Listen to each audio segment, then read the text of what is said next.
Hello नमस्कार आदाब सत श्री अकाल। स्वागत करता हूं मैं साहिर कमाल। इंग्लिश में होगा बवाल और विद्याकुल के बच्चे बोर्ड परीक्षा 2023 में करेंगे धमाल। जी हां, सिंथेसिस लेकर आया हूं और वो भी 30 मिनट में रैपिड फायर की ये सीरीज में आपकी पहली इंग्लिश की वीडियो है जो कि सबसे बड़े टॉपिक, सबसे ज्यादा डिफिकल्ट टॉपिक के ऊपर है, सिंथेसिस। जी हां, और ये हमने अपने हैंड रिटन नोट्स के माध्यम से आपको पूरी कोशिश करी है समझाने की। इस वीडियो में अंत तक बने रहेंगे, आपका पूरा सिंथेसिस घोल के पिलाने वाले हैं इस वीडियो के अंत तक बने रहने पर ही। तो स्टार्ट करेंगे आज के सेशन। टॉपिक है सिंथेसिस। सिंथेसिस किसे कहते हैं बच्चा? तो दो या दो से अधिक सिंपल सेंटेंस को मिलाकर एक सिंपल सेंटेंस बनाना, एक कॉम्प्लेक्स और एक कंपाउंड सेंटेंस बनाने की क्रिया ही सिंथेसिस कहलाती है। नोट, सिंथेसिस के अंतर्गत स्टडी किए जाने वाले जो सेंटेंस हैं उनको तीन नाम दिए गए हैं। सेंटेंस है कॉम्प्लेक्स, सेंटेंस है सिंपल, सेंटेंस है कंपाउंड। ये तीन तरह के सेंटेंस है जिसको हम स्टडी करते हैं। इन सभी सेंटेंसेस को इनके स्ट्रक्चर के आधार पर माना जाता है, इनके स्ट्रक्चर के आधार पर नाम दिया गया है, इसीलिए इनको स्ट्रक्चरल सेंटेंस कहते हैं। सिंपल सेंटेंस क्या होता है? तो सिंपल सेंटेंस एक ऐसा सेंटेंस जिसमें एक सब्जेक्ट, कम से कम एक फाइनाइट वर्ब हो। फाइनाइट वर्ब वो वर्ब होती है जो अपने आप को किसी सब्जेक्ट के नंबर और पर्सन के हिसाब से अपने आप को चेंज कर ले, उसे हम फाइनाइट वर्ब कहते हैं। अगर एक फाइनाइट वर्ब आई तो वो सिंपल सेंटेंस कहलाता है सब्जेक्ट के साथ। कॉम्प्लेक्स सेंटेंस में एक सबऑर्डिनेट तथा एक प्रिंसिपल क्लॉज का होना अति आवश्यक है। कम से कम एक प्रिंसिपल क्लॉज हो और एक से ज्यादा सबऑर्डिनेट क्लॉज भी हो सकते हैं, लेकिन प्रिंसिपल क्लॉज एक, प्रिंसिपल क्लॉज क्या है, सबऑर्डिनेट क्लॉज क्या है, या फिर कोऑर्डिनेट क्लॉज क्या है, वो भी हम समझेंगे। फ्रेज क्या होते हैं, सब कुछ इसी वीडियो में आपको 30 मिनट के अंदर मिलने वाला है। तो कॉम्प्लेक्स सेंटेंस के बाद आता है कंपाउंड सेंटेंस। इसमें दो क्लॉजेस होते हैं, वो इंडिपेंडेंटली अपनी मीनिंग दे सकते हैं। इनके अंदर जो क्लॉजेस यूज किए जा रहे हैं वो क्लॉज अपनी अपनी मीनिंग के लिए किसी दूसरे क्लॉज पर डिपेंड नहीं करते। अब बात आती है कि सर इसमें एक फ्रेज आता है। फ्रेज क्या होता है? तो किसी वाक्य का वह खंड जो दो या दो से अधिक शब्दों से मिलकर बना हो, 3 वर्ड हो सकते हैं, 4 वर्ड हो सकते हैं, और उसका कुछ अर्थ निकल रहा हो तो उसे हम फ्रेज कह सकते हैं। ध्यान रहे, कुछ अर्थ निकल रहा हो। ये 3 प्रकार के होते हैं। पहला है नाउन फ्रेज, एडजेक्टिव फ्रेज, फिर है तीसरा एडवर्ब फ्रेज। अब भैया नाउन फ्रेज वही होगा जो नाउन का कार्य करेगा, तो वो नाउन फ्रेज हुआ। तो नाउन फ्रेज के अंदर इसके द्वारा नाउन का कार्य किया जाता है। एग्जांपल के तौर पर अगर आप देखें तो आप लिखा है early to bed is a good habit. तो इज वर्ड एक वर्ब है, वर्ब से पहले वाला पार्ट सब्जेक्ट का होता है और सब्जेक्ट के प्लेस पर नाउन और प्रोनाउन जरूरी हमें पता है, आवश्यक रूप से नाउन का इस्तेमाल है। उसी नाउन की जगह हमने 3 शब्दों का प्रयोग किया, अर्ली टू बेड, बेड पर जल्दी जाना। तो ये 3 वर्ड ही फ्रेज कहलाया, क्योंकि नाउन की जगह है इसलिए इसे नाउन फ्रेज कहा गया। दूसरा example, I try to get the sum solved. दूसरे एग्जांपल में ट्राइड के बाद ऑब्जेक्ट के प्लेस पर 4 से 5 शब्द हैं, ऑब्जेक्ट लिखा हुआ है, इसलिए ये भी एक नाउन फ्रेज हुआ, क्योंकि नाउन का कार्य है किसी भी सेंटेंस में ऑब्जेक्ट या सब्जेक्ट बनकर आना। ये एक और एग्जांपल है जो आप देख सकते हैं। अगर एडजेक्टिव फ्रेज की बात करें तो इसके द्वारा जो काम एडजेक्टिव करता है वही एडजेक्टिव फ्रेज भी करता होगा। जो एडजेक्टिव भैया किसी नाउन के लिए आ रहा है तो एडजेक्टिव फ्रेज भी आता है। एग्जांपल के तौर पर अगर आप देखें तो लिखा है I picked up the Indian flag. इसी वर्ड इंडियन को हमने 4 शब्दों में लिखा, the flag of India. Indian flag का नाम हमने द फ्लैग ऑफ इंडिया कर दिया, तो फिर इसमें 4 शब्द आए, इसी को इसका नाम दे दिया एडजेक्टिव फ्रेज। दूसरे एग्जांपल में we went through the jungle track. Jungle word एक एडजेक्टिव, यहां जंगल एक एडजेक्टिव की तरह प्रयोग किया गया है। उसी पूरे वर्ड को हमने लिखा द ट्रैक थ्रू द जंगल, तो 4 से 5 शब्द हुए, इसे हमने एडजेक्टिव फ्रेज का नाम दे दिया। बात करते हैं एडवर्ब फ्रेज। एक एडवर्ब की भांति एडवर्ब फ्रेज का होता है, जैसे नाउन करता है नाउन का कार्य, नाउन फ्रेज, उसी तरह एडजेक्टिव फ्रेज एडजेक्टिव का कार्य, उसी एडवर्ब फ्रेज एडवर्ब का कार्य करेगा। एग्जांपल से आप समझेंगे, जैसे लिखा है no such disease were known then.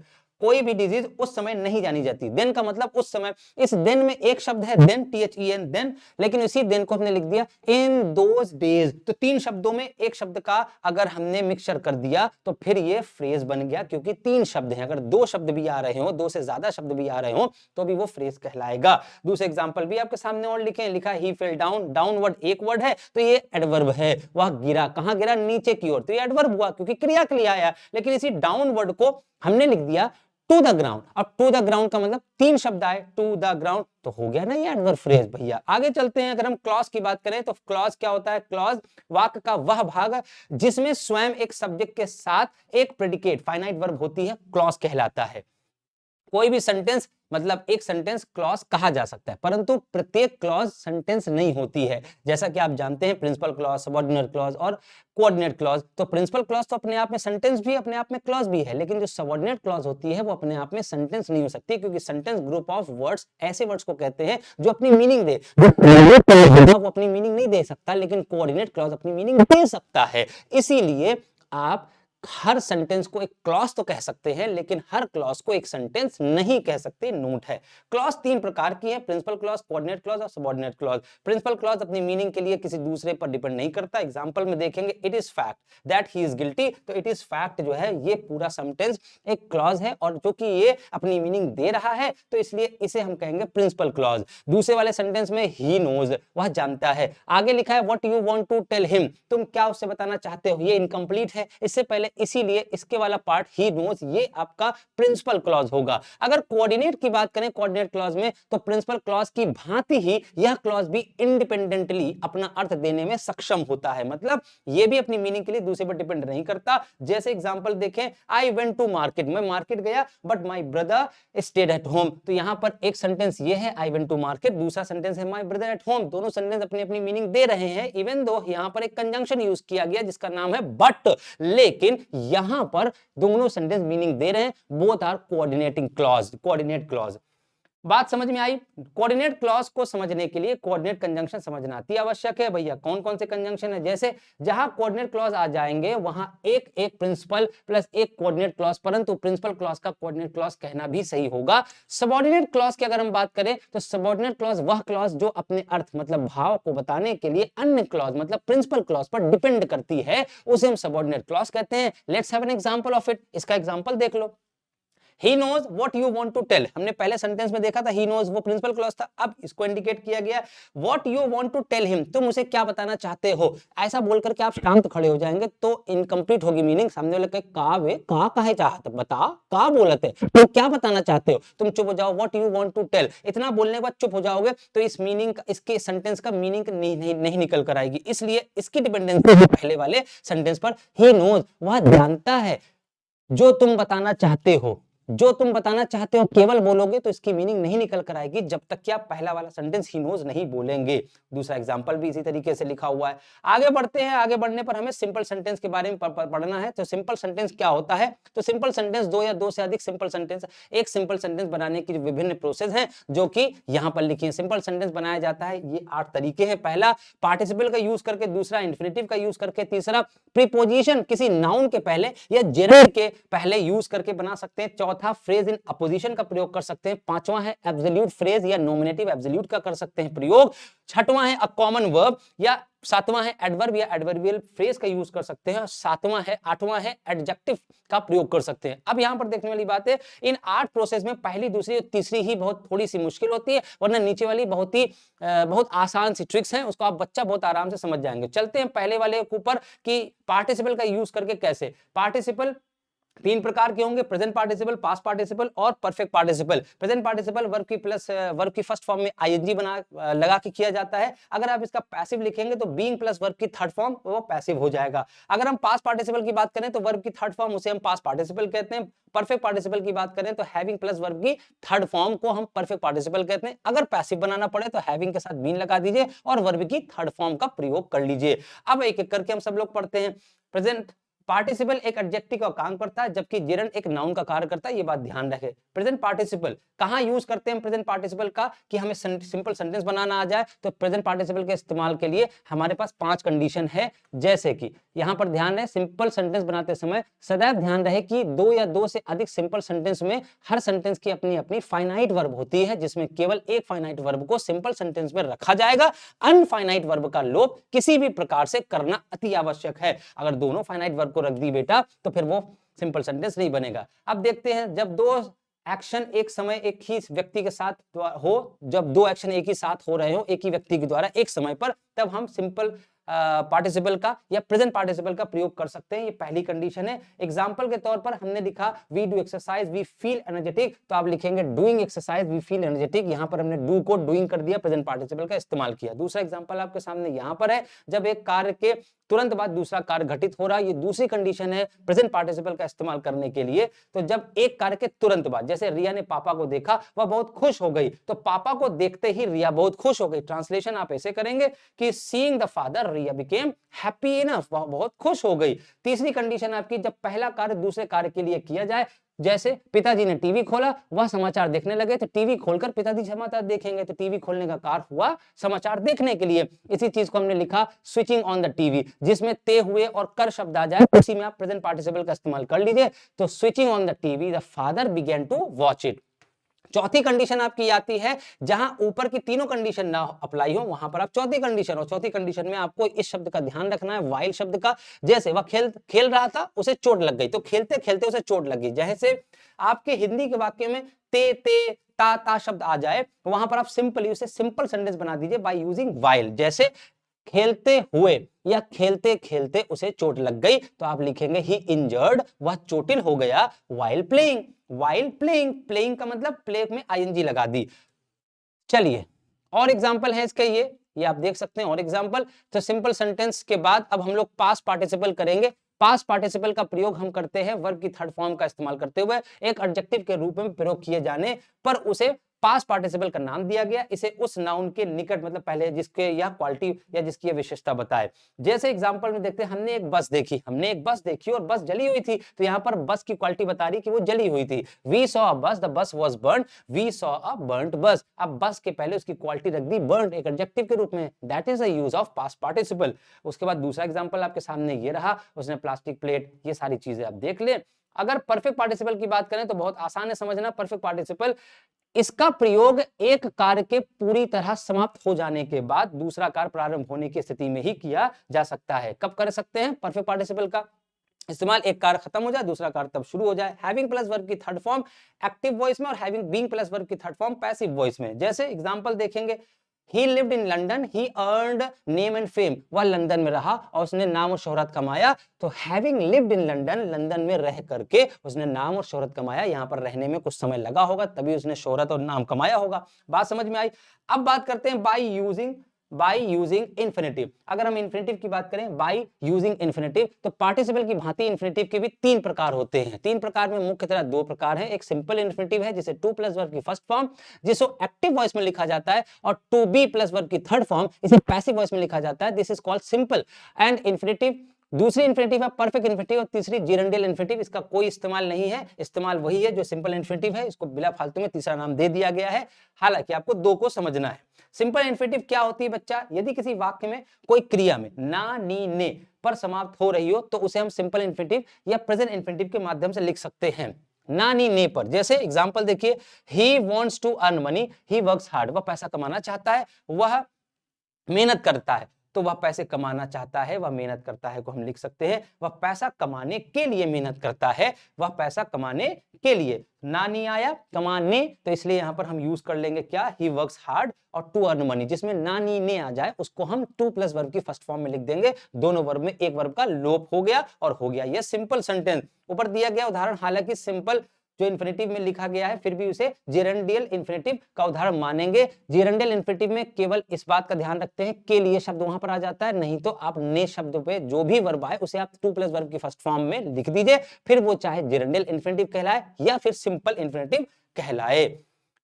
चलिए आगे बात करते हैं परफेक्ट इन्फिनेटिव। यदि किसी वाक्य को करने में कुछ समय लगे और उसके बाद ही दूसरा कार्य, जिस तरह परफेक्ट पार्टिसिपल का इस्तेमाल होता है उसी तरह परफेक्ट इन्फिनेटिव का इस्तेमाल होता है। एक कार्य के कंप्लीट होने के बाद ही दूसरा होगा। तो to plus have plus verb की थर्ड फॉर्म एक्टिव वॉइस में और to plus have been plus verb की थर्ड फॉर्म पैसिव वॉइस में। एग्जांपल देखिए, मैंने टीवी देखी, मैंने एक पत्र लिखा। तो टीवी देखने के बाद आपने एक पत्र लिखा अगर, तो फिर ये परफेक्ट इन्फिनेटिव में या परफेक्ट पार्टिसिपल में ट्रांसलेट होगा। I was the TV, I wrote a letter, अलग अलग सेंटेंस थे। तो टीवी देखकर मैंने एक पत्र लिखा, या फिर आप इसे उल्टा लिखना चाहते हैं तो आप एक पत्र लिखकर मैंने टीवी देखी। दोनों का ट्रांसलेशन हमने कर दिया है, लिखा हुआ है I wrote a letter to have watch the TV, मैंने एक पत्र लिखा टीवी देखने के बाद। तो यहाँ टीवी देखकर, टीवी देखने के बाद कुछ भी कहिए, ट्रांसलेशन आपका यही बनेगा। I watch the TV to have written a letter, ये सेंटेंस दूसरे वाले सेंटेंस का ट्रांसलेशन है। मैंने टीवी देखी एक लेटर लिखने के बाद, ऊपर लिखा है मैंने लेटर लिखा टीवी देखने के बाद। दोनों ही काम में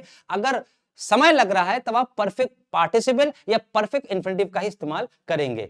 ठीक, चलिए आगे, ये एक एग्जांपल और थे।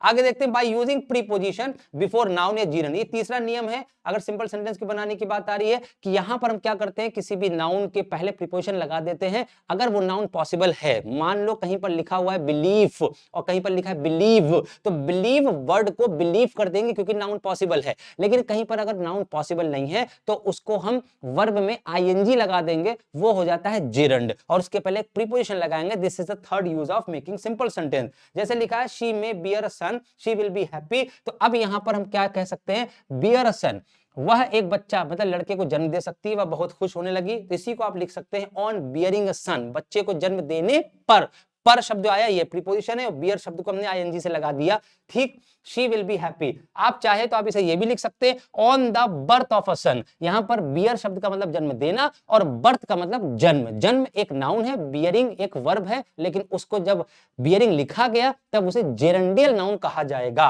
On the birth of a son ये भी लिखा जा सकता है। दूसरा एग्जांपल देख लो, he was ill, he could not go to school, वह बीमार था, वह स्कूल नहीं जा सका। तो अब यहां पर जो इल वर्ड है, ऑन बीइंग इल, यहां पर वॉज को बीइंग लिख दिया गया, ऑन बीइंग इल, यहां पर ऑन लगाया गया, प्रीपोजिशन यूज है, on being ill he could not go to school. अब इसी इल को इलनेस लिखा जा सकता है, तो देखो आप इलनेस से भी लिखा सकते हैं, on his illness he could not go to school, on his illness अपनी बीमारी के कारण, या due to his illness, sorry due to his illness, यहां पर ड्यू टू वर्ड का भी प्रयोग कर सकते हैं। By using phrase in opposition, क्या होता है सिंपल सेंटेंस, जब दो सेंटेंस में किसी एक भी सेंटेंस में कोई ग्रुप ऑफ वर्ड्स आए और वो दूसरे सेंटेंस में आए हुए किसी नाउन के बारे में विशेषता बताए या अधिक जानकारी दे, तो ऐसे ग्रुप ऑफ वर्ड्स को हम फ्रेज इन अपोजिशन कहते हैं। एक सेंटेंस में एक नाउन आया, उसी नाउन का एक एडजेक्टिव दूसरे सेंटेंस में आया और वो भी ग्रुप में आया, 2 4 5 वर्ड में, तब ऐसी जगह हम कहते हैं this is the use of phrase in opposition. या फ्रेज उस नाउन के बिल्कुल निकट रखा जाता है, फ्रेज को 2 कॉमा के अंदर रखा जाएगा यदि आवश्यक हो। जैसे लिखा है, Kalidas wrote Shakuntalam, he was the greatest dramatist of his age, अपनी एज के वह सबसे ग्रेटेस्ट ड्रामेटिस्ट थे। तो कालिदास के बारे में लिखा हुआ है the greatest dramatist of his as, तो इसी बाद वाले सेंटेंस का हमने पूरा फ्रेज उठाया जो कि कालिदास के लिए आया था, हमने लिखा the greatest dramatist of his age और उसके बाद एक वर्ब लगा दी, wrote Shakuntalam, and that becomes the simple sentence. लिखा है, APJ Abdul Kalam is known as a missile man, he visited Prayagraj twice, तो एपीजे अब्दुल कलाम के सामने या उनके लिए एक सेंटेंस में आया हुआ है एज अ मिसाइल मैन और उसके बाद वर्ब आई विजिटेड, तो आप लिख सकते हैं एपीजे अब्दुल कलाम, ये हो गया नाउन, नाउन के बाद कॉमा, अब उनके बारे में जो फ्रेज आया, फ्रेज क्या है, known as a missile man, उसके बाद वर्ब लिख दीजिए visited Prayagraj twice, this was the phrase in a position. पांचवा तरीका है सिंपल सेंटेंस बनाने का और वो ये है by using absolute phrase. By using absolute phrase क्या होता है, नॉमिनेट फ्रेज क्या है, इसका भी इस्तेमाल देख लेते हैं। जब एक कार्य का होना या ना होना अन्य कार्य पर डिपेंड करे तब सेंटेंस में सिंपल सेंटेंस बनाने के लिए इस प्रोसेस का प्रयोग किया जाएगा। इसका प्रयोग केवल तभी होगा जब दोनों वाक्यों के सब्जेक्ट भिन्न हो, वरना नहीं। यह एक तरह से पार्टिसिपल का ही प्रयोग है, केवल यहां सब्जेक्ट दोनों ही रखे जाते हैं। इसको भी लिखने का तरीका है, अगर कहीं पर is am are was were आ रही हो, वर्ब टू बी जिसे कहते हैं, तो उसको आप बीइंग में चेंज कर दीजिए। यदि पास्ट इंडेफिनिट या परफेक्ट की वर्ब आ रही हो, पास्ट इंडेफिनिट या पास्ट परफेक्ट आ रहा हो, तो हैविंग प्लस वर्ब की थर्ड फॉर्म एक्टिव में और हैविंग प्लस वर्ब की थर्ड फॉर्म पैसिव में। इसमें कंफ्यूज नहीं होना, ये केवल और केवल आपका पार्टिसिपल का ही एक दूसरा रूप है, जहां पर दोनों सब्जेक्ट रखने अति आवश्यक हो जाए और वहां पर पार्टिसिपल का प्रयोग करा जाए, उसे हम कहते हैं नॉमिनेटिव एब्सोल्यूट। उसी का नाम ये नॉमिनेटिव एब्सोल्यूट कहा। ऊपर चल भाई, example, the time is over, the time is over, you are order to stop writing, time खत्म हो गया, आपको आदेश दिया जाता है राइटिंग रोक दें। तो अब यहाँ पर द टाइम है, यू है, तो द टाइम लिखा पहले क्योंकि टाइम अलग सब्जेक्ट है, बीइंग ओवर क्योंकि इज एम आर आया, इसे हमने लिखा बीइंग, ओवर को ओवर, उसके बाद कॉमा लगा के you are order to stop writing. Now the one verb, एक वर्ब को एलिमिनेट कर दिया गया। The police arrived, all the strikers ran away in fear, the police arrived, यहां पर पास्ट इंडेफिनिट आया, तो पास्ट इंडेफिनिट आने पर हम हैविंग प्लस वर्ब की थर्ड फॉर्म लिखेंगे, बट दोनों सब्जेक्ट अलग अलग हैं, द पुलिस अलग है, ऑल अलग है, तो the police having arrived comma all the strikers ran away in fear. Next चलेंगे बाय यूजिंग एडवर्ब या एडवर्बियल फ्रेज का इस्तेमाल देखते हैं। एडवर्बियल फ्रेज वही है कि एक वर्ब के लिए दूसरा एडवर्ब आ रहा हो दूसरे सेंटेंस में, तो उसको हम पहले वाले सेंटेंस में इस्तेमाल कर सकते हैं जब किसी एक वाक्य में कोई एडजेक्टिव आए। एडजेक्टिव है कि एडवर्ब है, एडवर्ब है, यहाँ पर एडजेक्टिव लिख गया, गलती से सही कर लीजिएगा। तो दूसरे वाक्य के नाउन के क्वालिफाई विशेषता बताए तो उसे एडजेक्टिव को हम एलवाई लगा करके एडवर्ब का बना दिया जाता है। ठीक है। He will be an MP, there is no doubt in it. अब देखो इसमें आया हुआ एक एमपी है, इसमें कोई डाउट नहीं है, तो आप इसी डाउट वर्ड को अनडाउटेडली लिखिए, कॉमा लगाइए और he will be an MP लिख दीजिए। He was a favourite teacher of his he was a favourite student of his teacher, it is certain. अब अगर हम इट इज सर्टेन को देखें तो इट इज सर्टेन को आप केवल एक शब्द में कन्वर्ट कर सकते हैं और वो है certainly. He was a favourite teacher, favourite student of his teacher certainly. तो सर्टेनली वर्ड को आपने लिखा, बाद वाले सेंटेंस की वर्ब भी खत्म, सब्जेक्ट खत्म। सर्टेनली मतलब निश्चित रूप से he was a favourite student of his teacher. फिर बात आती है they admitted their crime, they expressed regret, they admitted their crime regretfully. इस रिग्रेट वर्ड जो कि ये एक एडजेक्टिव था, इसी को हमने रिग्रेटफुली बना दिया, तो दोनों सेंटेंस में एक हटा दिया। यूजिंग अ कॉमन वर्ब क्या होता है, दोनों सेंटेंस में एक वर्ब आएगी, दो बार आएगी, तो उसमें एक ही वर्ब लिखी है, उसी का यूज है यूजिंग अ कॉमन वर्ब। जैसे लिखा हुआ है a young girl came to my home, she came with my friend. एक यंग लड़की मेरे घर आई, वह मेरे दोस्त के घर आई, तो अब मेरे दोस्त के साथ आई मेरे घर, तो यहां पर दो बार केम, एक बार केम यहां, एक बार केम यहां, तो आप इसे लिख सकते हैं young girl with my friend, एक लड़की मेरे दोस्त के साथ मेरे घर आई। या फिर a young girl came to my home with my friend, ये भी लिखा जा सकता है। नेक्स्ट है he purchase a TV, he purchase a cooler, तो इसने परचेज दो बार क्यों लिखा, he purchase a TV and cooler, तो कॉमन वर्ब का इस्तेमाल करेंगे, वहां पर आपको कंजंक्शन इस्तेमाल करना पड़ेगा, लेकिन वो सेंटेंस माना जाएगा आपका सिंपली, क्योंकि वर्ब एक ही है। बाय यूजिंग एडजेक्टिव वही है कि एक सेंटेंस में एडजेक्टिव आया, दूसरे सेंटेंस में उसका नाउन है, तो नाउन को एडजेक्टिव के जस्ट पहले रख दीजिए। जब किसी एक वाक्य के आया हुआ कोई शब्द एडजेक्टिव इसके दूसरे वाक्य में आए हुए शब्द नाउन की विशेषता बताए, तो एडजेक्टिव को नाउन के पूर्व रखकर सिंपल सेंटेंस बनाया जा सकता है। जैसे the police caught a terrorist, he was young, police ने एक टेररिस्ट को पकड़ा और वो बहुत यंग था। The police caught a young terrorist, young कौन था, टेररिस्ट, तो टेररिस्ट से पहले हमने लगा दिया, अब बाद वाले जो वर्ब थी वो एलिमिनेट हो गई, बात ही खत्म हो गई। चलिए ये थे आपके सिंपल सेंटेंस। कंपाउंड सेंटेंस की बात करते हैं। कंपाउंड सेंटेंस बहुत ही बढ़िया सा है, इसके 4 कंजंक्शंस होते हैं। कंपाउंड सेंटेंस में एक प्रिंसिपल क्लॉज होगा और दूसरा कोऑर्डिनेट क्लॉज होगा, या फिर आप 2 कोऑर्डिनेट क्लॉज कह लीजिए। इसको समझने के लिए आपके सामने 4 तरह के कंजंक्शन है बेटा। पहला है कुमुलेटिव या कोपुलेटिव है, जिसमें खास तौर से and, both and, not only but also आते हैं। ये 3 मुख्य कंजंक्शन है, बाकी और भी कंजंक्शन होते हैं, लेकिन इन्हीं से आपका काम चल जाएगा। केवल इतना पढ़ेंगे तो भी बहुत है। इनके अतिरिक्त एग्जाम्पल के तौर पर इनके अतिरिक्त नीचे कुछ कंजंक्शन लिखे, लेकिन इनके इस्तेमाल बहुत ही कम होते हैं, या फिर आप इसे एग्जाम में नहीं भी करेंगे, इनसे भी आप काम कर सकते हैं अगर आपको कंपाउंड सेंटेंस बनाने को आए। एग्जाम्पल के तौर पर लिखा हुआ है he wants to be an IAS, she wants to be an IAS, वह भी बनना चाहता है IAS और वह भी, लड़की भी, तो आप यहां पर लिख सकते हैं नॉट ओनली ही, ना केवल वह, but also she wants to be an IAS। ये दोनों सेंटेंस को मिला के कंपाउंड सेंटेंस बनाया गया, बात खत्म। I met him, I told my problem, मैं उससे मिला, उसने मेरी प्रॉब्लम सॉल्व की। I met him and told my problem, मैं उससे मिला और उसने मेरी प्रॉब्लम सॉल्व करी। सीक्वेंस ऑफ सेंटेंस को जोड़ने के लिए भी हम कंपाउंड सेंटेंस का प्रयोग करते हैं और एंड शब्द का प्रयोग करते हैं। Meera is both beautiful and intelligent, कैसे लिखा गया, Meera is beautiful, Meera beautiful है और वो इंटेलिजेंट भी है, तो आप यहां पर लिख सकते हैं एंड की जगह आप बोथ वर्ड का भी प्रयोग कर सकते हो बाद में एंड। तो मीरा इज बोथ, मीरा दोनों है, खूबसूरत भी और इंटेलिजेंट भी। ठीक है, ये थे कुमुलेटिव और कोपलेटिव कंजंक्शन। आगे चलते हैं भाई, ये कुछ और एग्जांपल्स थे। ध्यान रहे as well as, no less than, इस तरह के कंजंक्शन का प्रयोग भी कंपाउंड सेंटेंस बनाने के लिए किया जाता है। The teacher as well as the students was enjoying the party, तो अब यहां पर जो एज वेल एज वर्ड आया कहीं पर भी जोड़ रहे हैं, तो एज वेल एज के पहले जो सेंटेंस सब्जेक्ट होगा उस सब्जेक्ट के अकॉर्डिंग वर्ब आएगी। यहां पर वाज लिखा है, जबकि बाद में लिखा है द स्टूडेंट्स, लेकिन एज वेल एज आने पर सब्जेक्ट जो पहले लिखा होगा उसके हिसाब से आपकी वर्ब आनी चाहिए।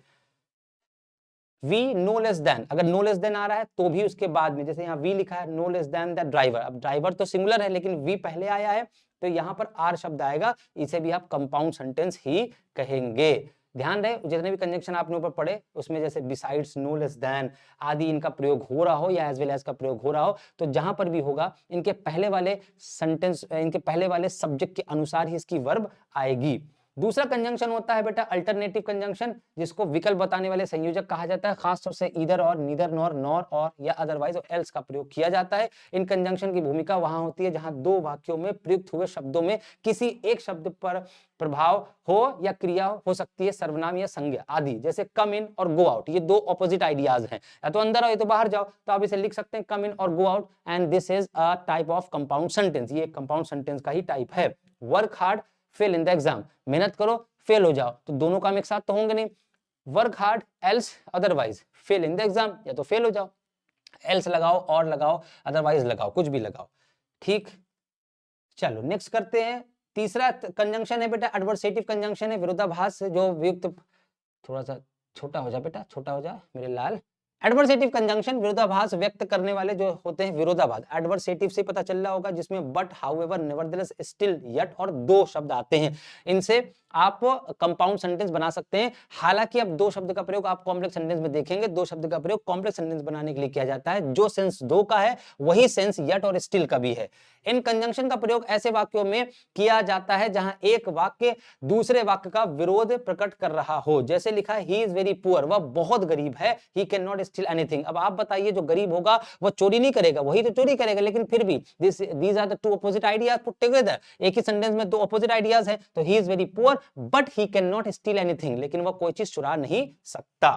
आई वॉज फीलिंग अनवेल, मैं बहुत फीलिंग अनवेल कर रहा हूं, मतलब मैं ठीक नहीं हूं, मुझे अच्छा नहीं लग रहा है। आई अटेंडेड द फंक्शन, जिसे अच्छा ना लग रहा हो, जिसकी तबीयत ना सही हो, क्या वो फंक्शन अटेंड करेगा? बिल्कुल नहीं करेगा। बट यहां पर दोनों अपोजिट आइडियाज को एक साथ रखा गया, and that's why you have to use the adversative conjunction.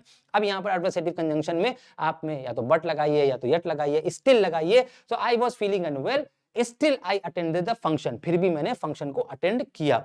बात करते हैं इनलेटिव कंजंक्शन, जो कि आपका है इनलेटिव कंजंक्शन में परिणाम बताने वाले जो संयोजक हैं, सो देयरफॉर, कंसीक्वेंटली, फॉर। इन कंजंक्शन का प्रयोग ऐसे वाक्यों में किया जाता है जहां एडजेक्टिव का प्रयोग एक्शन का परिणाम दूसरे वाक्य में प्रतीत हो। जैसे अ बेगर बेग्ड मी, एक भिखारी ने मुझसे भीख मांगी, आई हेल्प्ड हिम, तो मैंने उसकी मदद करी। तो का मतलब इसलिए मैंने उसकी मदद करी, तो अब beggar begged me so I helped him.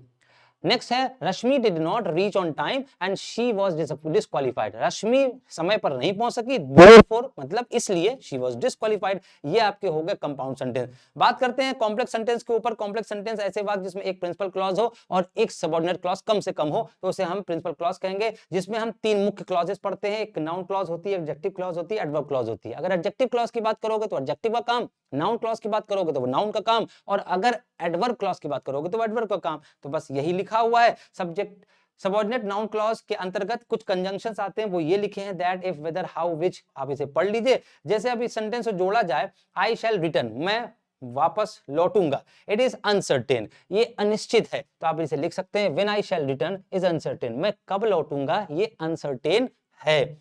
He says he will not go, वह कहता है वह नहीं जाएगा, तो अब इसमें से कोई conjunction, he says that he will not go, वह कहता है कि वह नहीं जाएगा।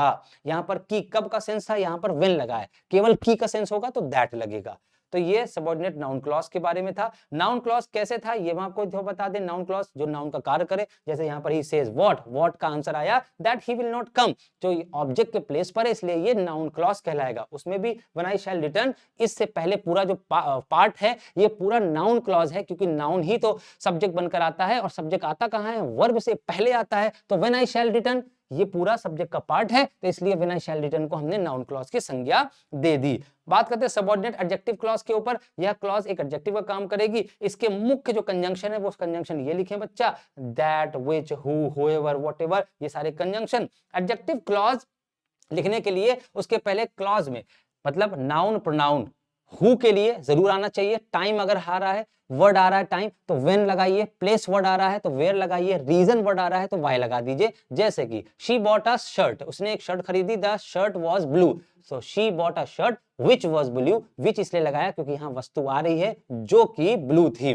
The Taj Mahal was created by Shah Jahan, he was one of the Mughal emperor, the Taj Mahal created by Shah Jahan, और he की जगह हु लगा दिया क्योंकि शाहजहां वर्ड एक नाउन आ रहा है और प्रोनाउन आ रहा है। बात करते हैं सबऑर्डिनेट एडवर्ब क्लॉज की। यह क्लॉज एडवर्ब का काम करेगा, और इस क्लॉज को बताने के लिए मुख्य कंजंक्शन यहाँ पर दिए हुए हैं, when, while, before, after, since, as long as, so long as soon as, still और until। ये कुछ मुख्य कंजंक्शन है जिनका आप प्रयोग कर सकते हैं। एग्जाम्पल के तौर पर I ran towards the child was trying to cross the road, I ran towards मैं बच्चे की तरफ दौड़ा जब बच्चा जो है कोशिश कर रहा था अपने रोड को मतलब अकेले क्रॉस करने की। सो आई ran towards the child when लगाया, व्हेन से पता चला मैं कब दौड़ा, तो आप आंसर दिया जब बच्चा रोड क्रॉस करने की कोशिश कर रहा था। व्हेन कंजंक्शन लगा करके आपने इसे कॉम्प्लेक्स सेंटेंस बनाया, वो भी यहां पर एडवर्ब क्लॉज का प्रयोग करते हुए। The father was reading the newspaper, the mother was preparing breakfast.